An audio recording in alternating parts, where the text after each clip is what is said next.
पाताल लोक की गहराई में लिखी एक खौफनाक किताब। कहा जाता है राक्षसों ने अनेक आत्माओं के सहारे से लिखा था। रूहों ने कच्चे तौर पर लिखी गई प्रेतात्माओं की किताब। ये किताब काली दुनिया तक पहुंचने का जरिया बनी, जिसे पाताल लोक की गहराइयों में कई युगों पहले लिखा गया था, जब पाताल लोक में पानी की जगह खून के सागर हुआ करते थे। इसी खून की स्याही से ये किताब लिखी गई और उस समय से ये किताब श्रापित कहलाई।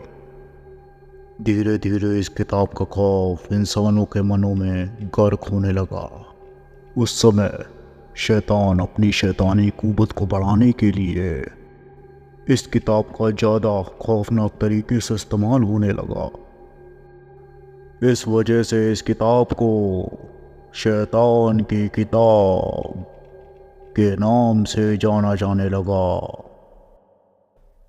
1100 ईसा पूर्व में ये किताब धरती लोक के अंधेरे के गर्भ में ये किताब कहीं गर्क हो गई।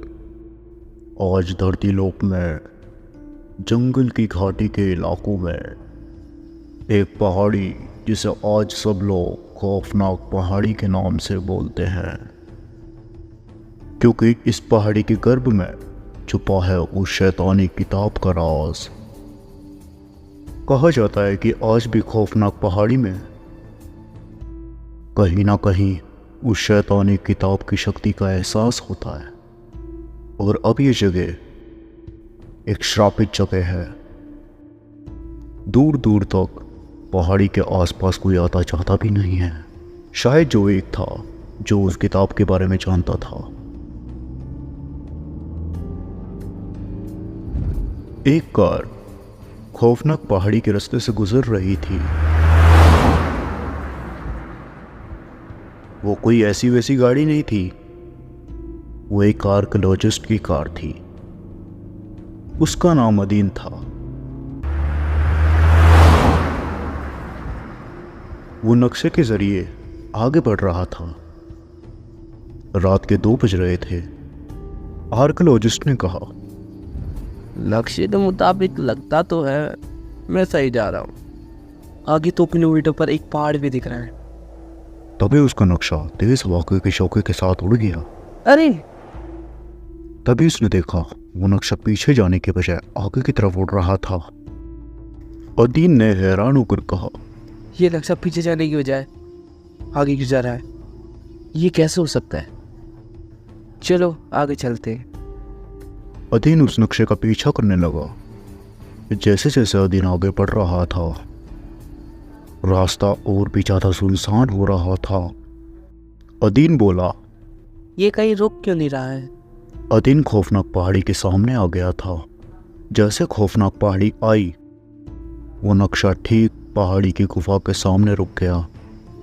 अदीन ने देखा नक्शा रुक गया था, तो अदीन ने भी गाड़ी पहाड़ी के सामने रोक दी।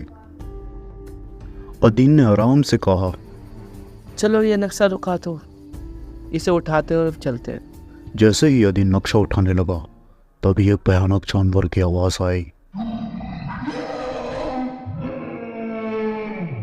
अदीन ने सामने देखा, उस पहाड़ी में बने एक गुफा को देखा। अदीन का मन ना जाने उस गुफा के अंदर जाने को मचलने लगा। अदीन गुफा के पास आया। उसने एक लकड़ी पड़ी देखी और लकड़ी की मदद से एक मशाल बनाई। अदीन ने लाइटर से उस मशाल को जलाया और जलती मशाल के साथ अंदर चला गया। अदीन बोला, कितनी पुरानी जगह है, यहाँ लगता है बरसों से कोई नहीं आया। अदीन काफी आगे चल रहा था।